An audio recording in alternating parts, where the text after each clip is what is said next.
pessoal, começamos então a nossa segunda aula de anatomia e semiologia, dessa feita para falar do nervo mediano. Para quem não viu, temos uma aula anterior, que é a anatomia do plexo braquial, vale a pena dar uma olhada, e que facilita o entendimento então dessa segunda aula, que é a anatomia e semiologia do nervo mediano. Vamos começar por falar da parte anatômica. O nervo mediano é um dos ramos terminais do plexo braquial. Como a gente viu na aula do plexo braquial, ele é constituído pelas raízes, os troncos, as divisões e depois os cordões. O nervo mediano, que é esse que eu estou a mostrar aqui, ele recebe duas contribuições. Ele recebe uma contribuição do cordão lateral e uma contribuição do cordão medial. E é só chamar a atenção que às vezes as pessoas erroneamente chamam de ramo. O ramo é quando sai de um tronco principal para inervar um músculo ou a pele. Quando dois nervos se unem, o correto é chamar de contribuição. Então é contribuição lateral para o nervo mediano e contribuição medial para o nervo mediano. Tem esse formato em V, que você vai encontrar muito na literatura, em relação direta com a artéria axilar, como a gente pode ver aqui nesse desenho esquemático. Essas imagens são tiradas do livro do Russell, a edição de 2015. É aqui cordão medial e cordão lateral. E esse formato em V, então, em relação aos vasos axilares, formam o nervo mediano.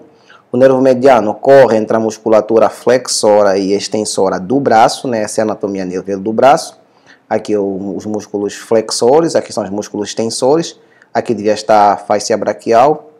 E aqui corre o nervo mediano, numa posição que tem relação direta com a artéria, passa por baixo da aponeurose do músculo bíceps, e sai então do compartimento anteromedial para o compartimento anterior propriamente dito. Aí passamos da sua anatomia no braço para a sua anatomia na região do antebraço. Na região do antebraço, o nervo mediano vai justificar mais o seu nome e vai assumir uma posição mediana mesmo. Vai passar abaixo da musculatura flexora pronadora e dos músculos flexores superficiais. E aí vai ter uma posição mediana entre o flexor superficial e o flexor profundo dos dedos. Mais ou menos 5 a 10 centímetros após da articulação do cotovelo vai dar o seu ramo principal, que é o nervo interósseo anterior, que vai ter outros ramos terminais que a gente vai ver depois. Assume a posição mediana e entra então na articulação do punho ou no túnel do carpo, entre os tendões da musculatura flexora da mão. Antes disso, mais ou menos 5 centímetros proximal à articulação do punho, dá um ramo que tem uma importância semiológica grande, que nos permite diferenciar lesões a nível do túnel do carpo ou lesões proximais a ela, que é o ramo cutâneo palmar, é um ramo sensitivo desse nervo. Aqui são imagens de dissecção anatômicas, retiradas do livro de Siqueira e Martins, edição de 2011, que mostra a posição do nervo mediano no braço e aqui no antebraço, né? Aqui a gente pode ver um conjunto de estruturas, entre elas o nervo ulnar e aqui o nervo mediano, né? Aí vemos a artéria braquial e vemos que ela assume a posição mediana mesmo. E aqui, a nível do antebraço, o nervo mediano entre os tendões dos músculos flexores, né? Tendão do músculo flexor, tendão do músculo flexor, são 8 tendões no total, que são os flexores superficiais, os flexores profundos dos dedos e os flexores e o palmar longo, né? Esse é o palmar longo, o flexor superficial do dedo e o flexor radial do carpo. Aqui então, a nível da articulação do punho ou a nível do carpo, o nervo mediano tem uma anatomia um pouquinho mais complexa. Vale a pena chamar a atenção a alguns aspectos anatômicos que vão ter impacto na semiologia. Primeira coisa que eu já falei atrás é esse ramo aqui, que é o ramo cutâneo palmar, que ele sai do nervo mediano 5 centímetros antes do túnel do carpo.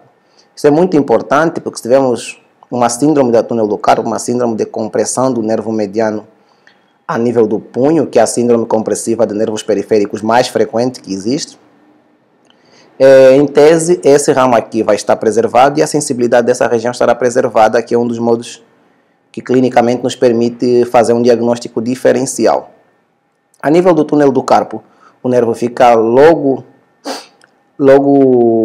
lateralmente ao tendão do músculo palmar curto, aqui está o nervo mediano, e passa sobre a fáscia palmar e entra para o túnel do carpo. A anatomia do túnel do carpo essa é uma anatomia um pouquinho complexa, mas vale a pena dizer que tem a fáscia palmar, tem os músculos do carpo e tem o seu conteúdo, que é o nervo mediano e os tendões dos flexores. São 9 tendões, 4 tendões dos flexores superficiais dos dedos, 4 tendões dos flexores profundos dos dedos e o tendão do palmar longo. Aqui ao lado, fora do túnel do carpo, é o canal de Guion relacionado ao nervo ulnar, que veremos em aulas subsequentes. Aqui é uma imagem de dissecção anatômica, mostrando o nervo mediano a nível do túnel do carpo, os seus ramos terminais, aqui as estruturas vasculares e o retináculo dos flexores seccionado, que seria essa estrutura aqui, retináculo dos flexores, que forma o teto do túnel do carpo. Aqui ele está seccionado para permitir visualizar o seu conteúdo.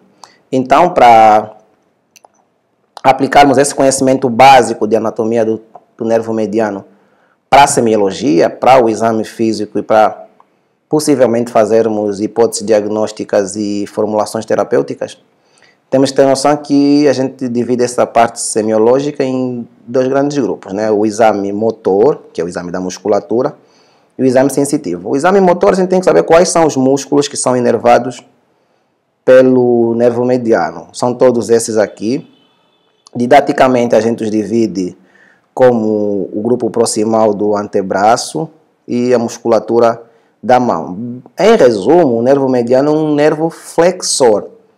Então, todos os flexores, ou grande parte dos flexores da mão e um dos flexores da articulação do punho, um dos flexores do carpo, são do nervo mediano. Outra coisa que precisa saber é que o nervo mediano não dá nenhum ramo no braço, é só antebraço e mão. Outra coisa importante que deve se chamar a atenção é que os músculos situam-se um compartimento antes da articulação que eles mobilizam, ou seja, se tivesse algum músculo inervado aqui no braço, a articulação seria a próxima articulação, a do cotovelo. Aqui no antebraço proximal são os do carpo e no antebraço distal são os do dedo. Então, se tiver algum músculo flexor no antebraço e na mão e que vocês tenham dúvida de quem inerva, a chance do seu nervo mediano é bem alta, porque o nervo mediano e o nervo ulnar são os que fazem a flexão da musculatura intrínseca da mão e da musculatura do carpo. Então, os músculos são esses, acho que não vale a pena ficarmos a citar um por um. E aqui a inervação sensitiva. Primeira que chama a atenção é esse território aqui isolado, que é o ramo cutâneo palmar. Então, vale a pena sempre examinar esse ramo cutâneo palmar, que é examinado aqui na eminência tenar, principalmente na parte posterior dessa eminência tenar. Sensibilidade preservada nessa região geralmente indica que a lesão do nervo mediano é a nível do túnel do carpo, porque todos os outros ramos vêm depois disso. E aí, apesar de ter esse desenho bonito, esquemático, geralmente a recomendação é que você examine a sensibilidade do nervo mediano no terceiro dedo e na ponta dos dedos, né? Então, se um paciente tem sensibilidade abolida no terceiro dedo e na região posterior da eminência palmar, provavelmente a lesão do nervo mediano é proximal ao túnel do carpo. Mas se tem preservada nessa região e prejudicada no terceiro dedo, provavelmente a lesão é a nível do túnel do carpo. E outro grande diagnóstico diferencial é paciente com déficit exclusivamente motor, sem déficit sensitivo, provavelmente é a lesão do nervo interósseo anterior, né? Que existe uma síndrome de interósseo anterior, que é um ramo muito importante do nervo mediano, que inerva 3 músculos, mas não tem inervação sensitiva nenhuma. Então, a síndrome do interósseo anterior é uma síndrome exclusivamente motora. Vamos ver então o exame físico desses músculos, um por um. Vamos tentar ver de proximal para distal. As imagens são do Russell 2015. Algumas dicas que deve-se ter em conta na hora de fazer exame físico. Primeiro, deve-se ter em conta a diferença anatômica entre o examinador e o examinado. O que quer dizer? Se você tem 90 quilos e 23 anos e você vai examinar um paciente de 35 quilos, você tem que ter em conta que o expectável é que a sua força seja superior à força do paciente. Então tem que se ter esse equilíbrio porque o exame é feito contra a resistência. E aí, outra coisa que tem que conta é, em musculatura muito pequena, em músculos pequenos, especialmente intrínsecos de mão, às vezes é difícil aplicar o MRC, né?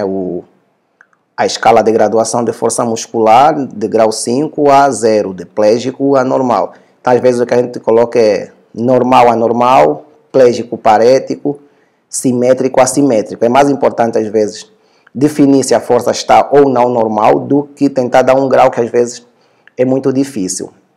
E outra dica, como conseguimos ver aqui na imagem, é que você deve sempre, para além do movimento contra a resistência, tentar palpar a região do músculo que corresponde ao que você está examinando. No caso do nervo mediano, mais do que examinar detalhadamente músculo por músculo, é tentar fazer um diagnóstico topográfico. Então é importante determinar como está a força de algum músculo do grupo proximal, que é o mais fácil deles é esse que vamos ver agora, que é o pronador redondo, que deve ser feito com a articulação do cotovelo preferencialmente estendida, braço supinado, e contra a resistência do examinador, pedindo para o paciente fazer pronação, enquanto o examinador faz supinação, palpando o músculo. Com essa musculatura normal, permite dizer que não tem lesão do nervo mediano proximal à articulação do cotovelo. A seguir temos o exame do flexor radial do carpo. Para examinar o flexor radial do carpo, vale a pena lembrar que existe o flexor ulnar do carpo, que fica do outro lado, do lado ulnar da mão, do lado medial da mão. Vale a pena lembrar o local de palpação do músculo. Vale a pena apoiar o antebraço sobre uma superfície e pedir para o paciente fletir a articulação contra a resistência. Se o paciente tiver com essa articulação completamente plégica, grau 0, geralmente ele consegue até realizar essa flexão, só que com um desvio ulnar, com um desvio para o outro lado. Então, isso nos permite diferenciar um pouquinho o flexor radial do flexor ulnar do carpo. A seguir temos o flexor superficial dos dedos. Vale a pena chamar a atenção que a nível da mão nós temos 3 articulações, né? Temos a articulação carpo-metacárpica, aí temos a articulação metacarpofalângica e aí temos a interfalangiana, proximal e distal. No caso do primeiro dedo, ela só tem uma interfalangiana. Então não existe essa definição entre proximal e distal. No caso do flexor superficial dos dedos, é a carpo-metacarpiana, pedir para o paciente fazer flexão contra a resistência. E se você quiser testar a resistência do modo mais didático, o preferencial é testar o mesmo dedo no examinador, ou seja, primeiro dedo com o primeiro, segundo com o segundo, que não é exatamente o que se mostra nessa imagem do Russell 2015. Aqui o flexor profundo dos dedos, que é a articulação interfalangiana proximal, pedir para fazer flexão isolando a articulação. Esse é um músculo pequeno, é difícil você graduar a força, mas você consegue fazer comparação bilateral e saber se está normal, parético ou plégico. O flexor longo do polegar, apoiar a superfície ulnar sobre uma superfície rígida e fazer flexão da articulação interfalangiana. Lembrar que o primeiro dedo tem só interfalangiana, não tem proximal ou distal. Pronador quadrado, já lembrar que temos o pronador redondo, é feito do mesmo modo que o pronador redondo, com a diferença de que para isolar esse músculo faz-se com o braço completamente fletido. A articulação do cotovelo deve estar fletida ao máximo e aí a força contra a resistência para a supinação. O examinador faz supinação e o examinando deve fazer pronação. Isso nos permite diferenciar, por exemplo, uma lesão do nervo ulnar com uma lesão do nervo interósseo anterior, que é a síndrome do interósseo anterior. O pronador quadrado é o músculo mais forte e mais fácil de examinar do grupo do interósseo anterior. Então, se por exemplo você tiver musculatura intrínseca de mão preservada com o pronador quadrado parético ou plégico, estamos na presença de uma síndrome do interósseo anterior. Mais do que isso, se você tiver déficit motor de pronador quadrado, de flexor longo do polegar, sem nenhum déficit sensitivo, isso permite você afirmar com alguma certeza, com alguma confiança de que você está em presença de uma síndrome do nervo interósseo anterior e não numa lesão do tronco principal do nervo mediano. Aqui são os músculos intrínsecos, aí tem um grupo tenar e tem os grupos dos lumbricais. O grupo tenar são os músculos do polegar, abdução, flexão e oponência. Abdução, você deve fixar o dorso da mão numa superfície rígida, fazer abdução do polegar e pedir que o paciente faça adução contra a resistência. Aqui, exame do flexor curto do polegar, lembrar que tem o flexor longo, que é a metacarpofalangiana do polegar. Pedir para fazer flexão, isolando o músculo e sempre contra a resistência do examinador. Lembrar que é um músculo pequeno, então não faz muito sentido fazer muita força nele. Aqui é o oponente do polegar, um músculo que é muito frequentemente examinado. Lembrar que a oponência do polegar deve ser feito com compressão das superfícies falangianas do primeiro e o quinto dedo, não das pontas. E não é certo fazer esse gesto aqui que todo mundo faz. O certo é tentar afastar os dedos um por um, doseando a força e graduando em parético, plégico ou normal. Bom, penso que é tudo de modo resumido de anatomia e semiologia do nervo mediano. Só para resumir, o nervo mediano é um nervo misto, né? Carrega axônios de C5, C6, C7, C8 e mais é principalmente examinado raiz de C6 na maior parte dos músculos.